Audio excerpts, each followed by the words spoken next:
Hello everybody and welcome to Pikmin 2!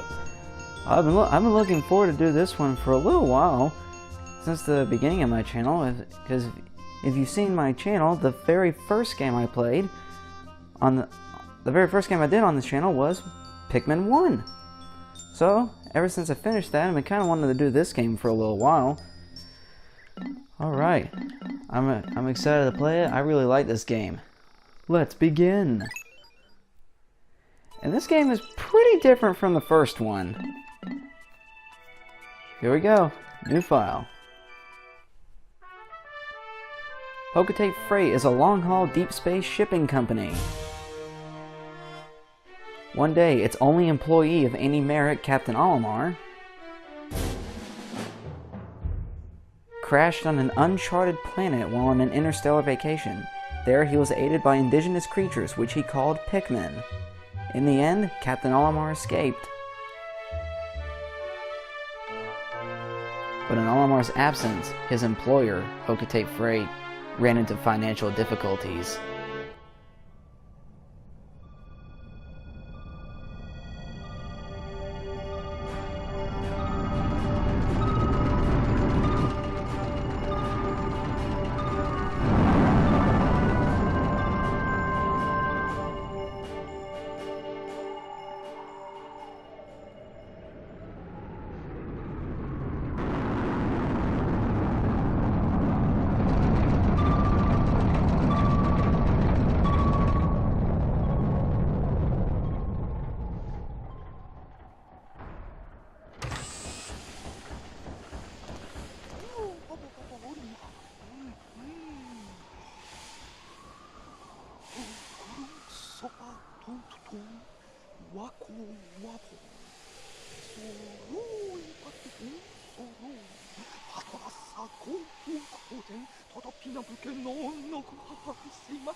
Olimar to buy it all? No, won't they buy it to men?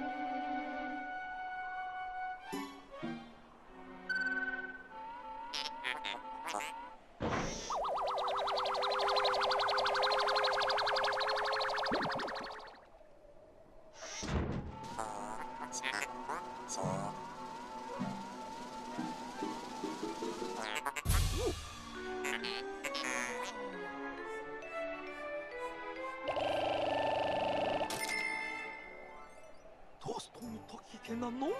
Cosmos supposed to practice so. Pegasus, Olimar.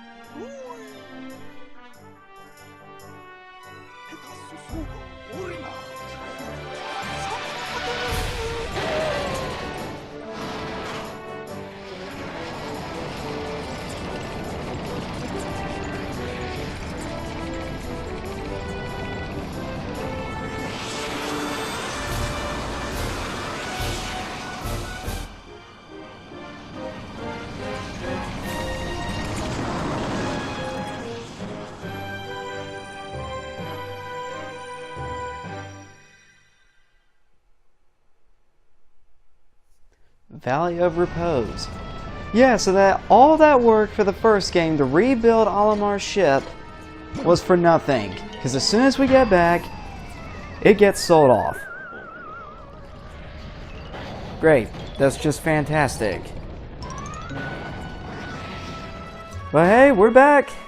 Back on the same planet as before. Which, as you saw from the intro, is clearly Earth. Birds, that was close. I have averted a crash landing. Running diagnostics. Alert! Danger! Louis is missing. He must have somehow fallen out of his cockpit. He is not responding via his communicator.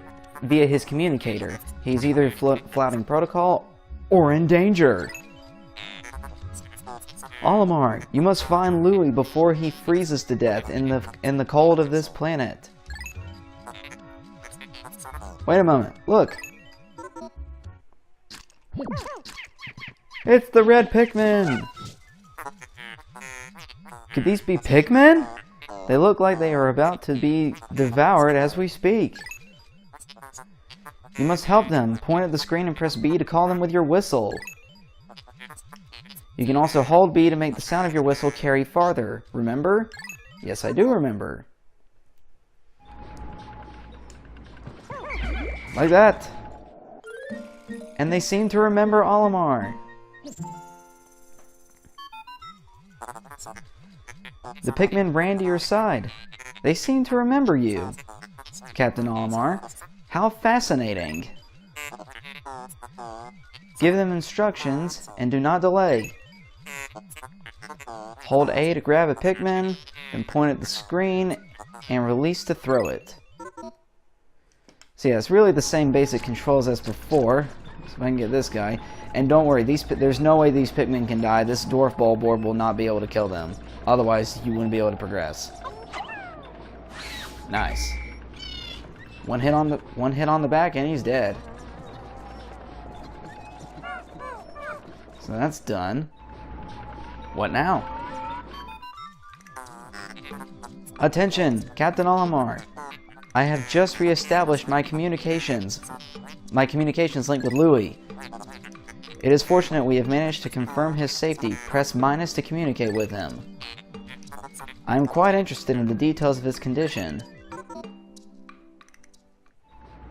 Alright, let's find out how Louis is.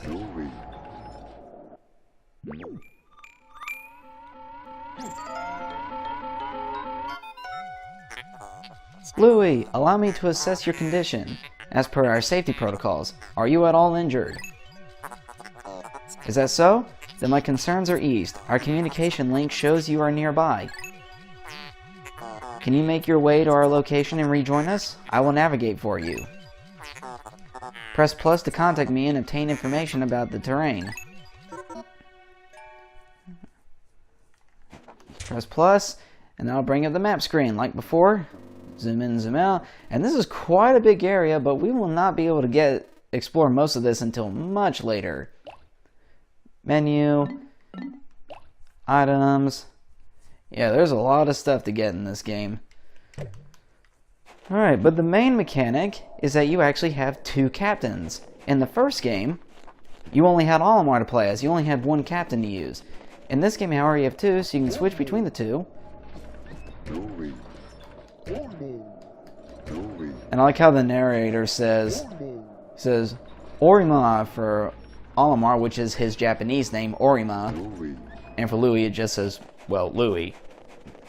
And that's kind of a joke in itself, because Olimar, or Olimar more specifically, is an anagram of Mario. Same letters, just arranged differently. And Louis sounds very close to Luigi. So yeah, their names are kind of a pun on Mario and Luigi, which is pretty funny. And here's Louis' whistle. Yeah, that's a weird whistle sound. Oh look, we found the red onion. Louis, the odd object before you appears to be one of the onions mentioned in Olimar's report.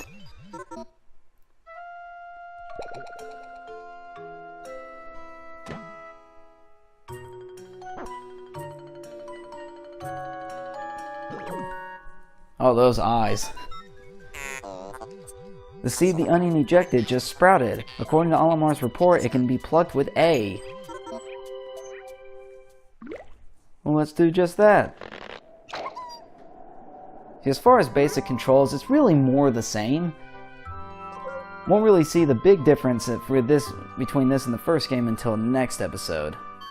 For now, it's kind of really the same. Louis, this must be one of the Pikmin creatures from Olimar's report. It is staring at you. You can press down on D-pad to issue objectives to your Pikmin squad and direct their movement. You can disband your squad with C. Interesting. Olimar's description of the creatures resembling pick-pick carrots was strikingly accurate. Louie, my sensors have detected drool in the corner of your mouth. Are you alright? Louie, they're not actually carrots.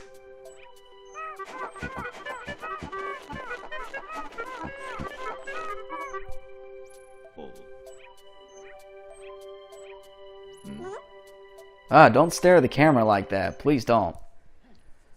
Okay, but yeah, as far as basic controls, it's really the same thing. You can zoom out the camera, you can disband, whistle, throw. It's really kind of the same as it was before.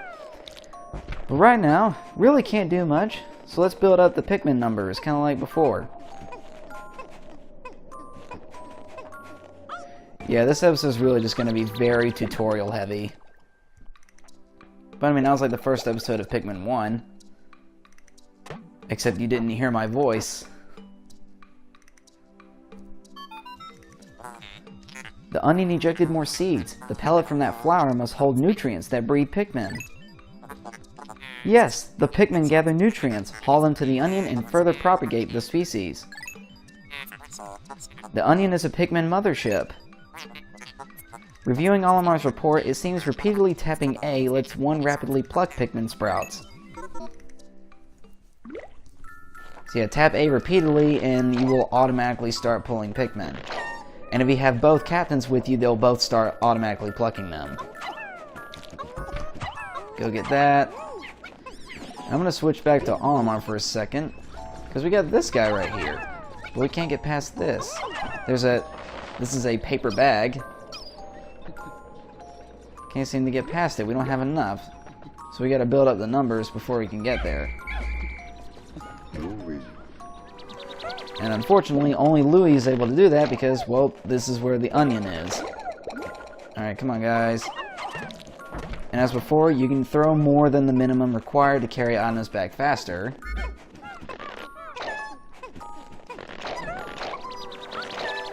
And since this is the first day, you do not have the time limit like in the other days.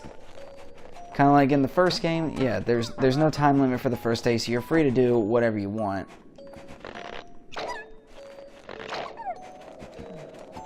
Alright, are there any more pellets around? No. I don't see any more. Alright. Oh look, it's a Duracell battery. It's a D battery.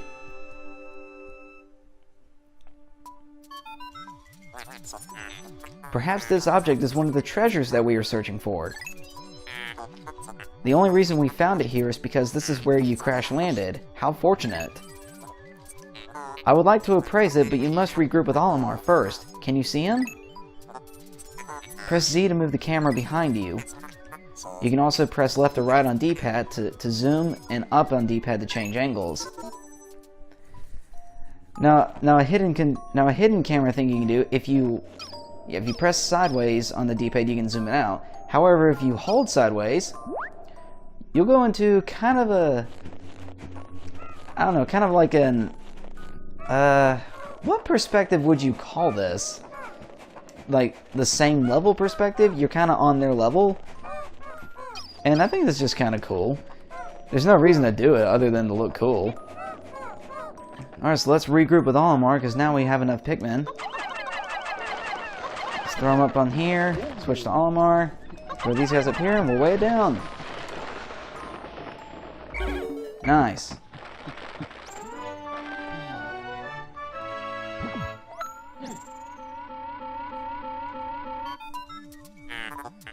Captain Olimar, Louie, you are reunited at last. This has been a troublesome start to our trip. By now you must feel assured that your combined wits can get you through anything, correct? From now on, use B to form a single group, C to take solo action, and minus to change leaders. So yeah, this game focuses heavily on multitasking with the two captains. If you disband, you can take control of one group of Pikmin and have the other captain take control of another group.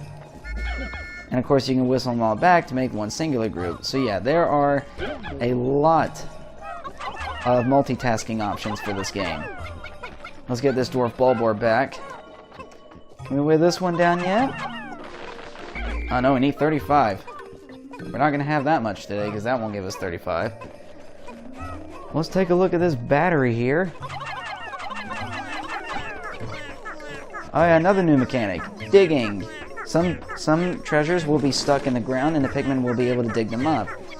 This just means it takes longer. Now unfortunately, since these are leaf Pikmin, they're pretty slow. If you notice from the first game, the Pikmin have 3 different stages. You have flower, first you have leaf, then you have flower buds, and then you have flowers. With flowers being the strongest and the fastest, and leaves being the weakest and the slowest, with the buds being in between. So we need 10 more. Actually, we only need 4 more, and I think this gives us exactly 4. Oh, really? I didn't mean to do that. I thought they had already gotten it up.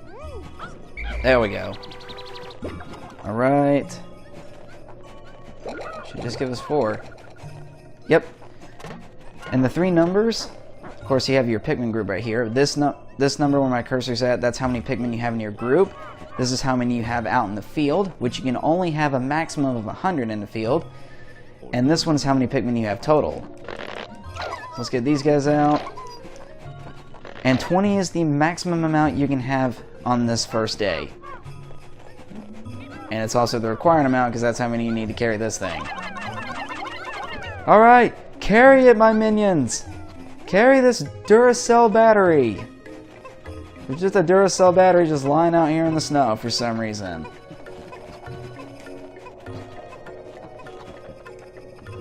So yeah, the main goal of this game, whereas the first game you were trying to collect missing ship pieces for Olimar's SS Dolphin, this game is all about collecting treasure to repay the debt for your company. So overall, the goal, it's more the same. You're trying to collect objects using the Pikmin, and it's still just as fun, but this time you're trying to repay a debt instead of repairing a ship. And unlike the first game where you had a 30-day time limit due to a limited life support, this game has no time limit. You can take as many days as you want to beat this game. There's no time limit whatsoever, so do not worry, there is no need to rush. I mean, there's not really a need to rush in the first game because 30 days is pretty generous. Alright, come on guys, faster! Faster! Faster! Okay, there we go. Each treasure you get will be brought back to the ship where it will be appraised. It is worth 280 Pokos and we gotta get 10,000 of them to repay the debt. You can loot the treasure and the ship will come up with a very funny name for them. This Duracell D battery is called the Courage Reactor. I love looking at the names for the treasures. Our first day of exploration has yielded our first treasure. We will be done in record time. I took the liberty of naming it when I appraised it. The name reflects my current thinking. Leave it to me to think up catchy names for hit products. It is but one of my many talents. We shall end our first day here and report back to our president. His face will surely be joyous. However, to communicate with Hokate, we must fly into low orbit above the planet. We will not return to the surface until morning so as to avoid the indigenous nocturnal creatures. So yeah, getting the first treasure will go ahead and end the first day.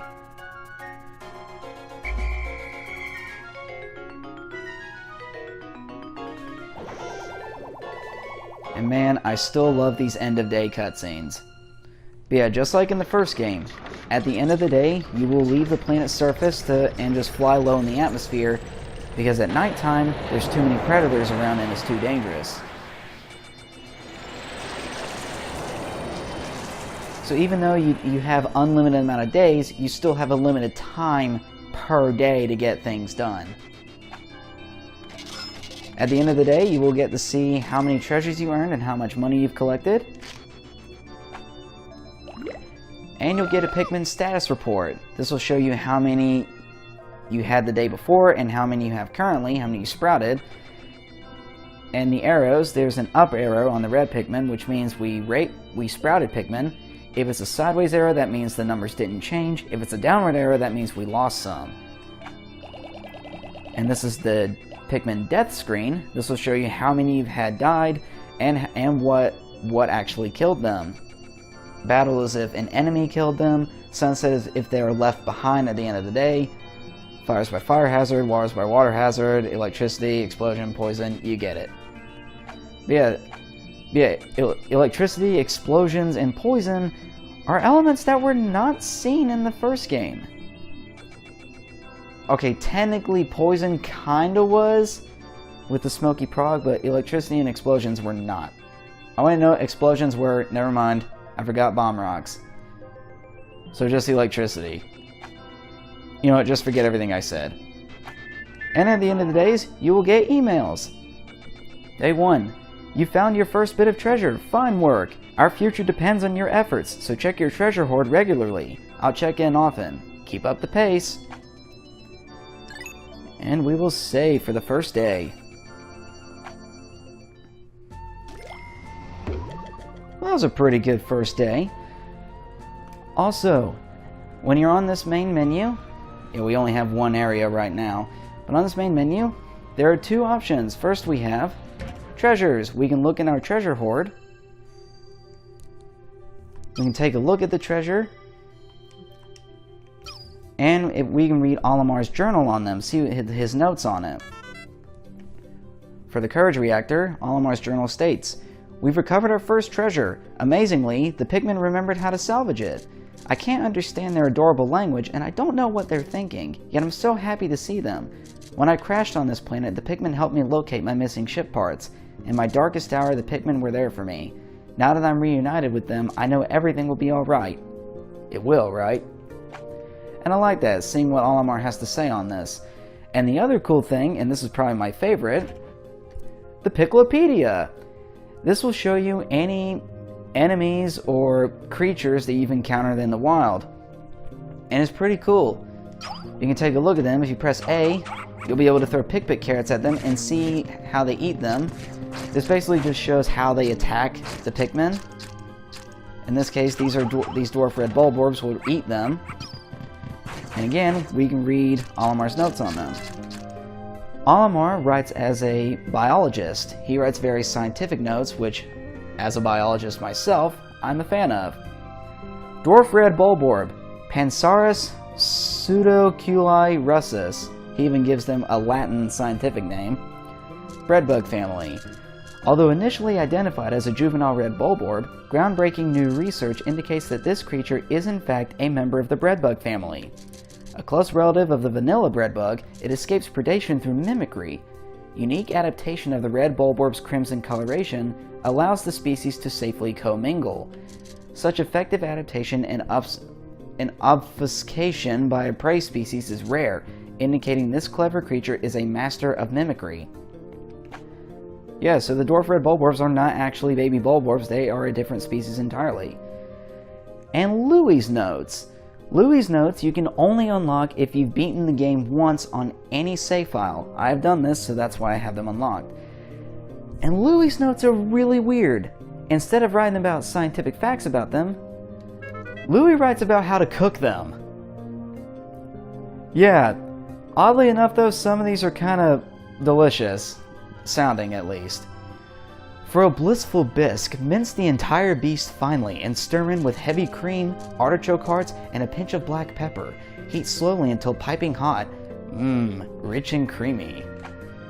Yeah, Louie's pretty weird. If you couldn't already...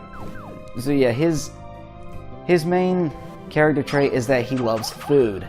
He likes to cook, he likes to eat. Yeah, that's his thing. Alright, next thing, pellet posy. Pellet posy, Amplus nutrio, pellet weed family.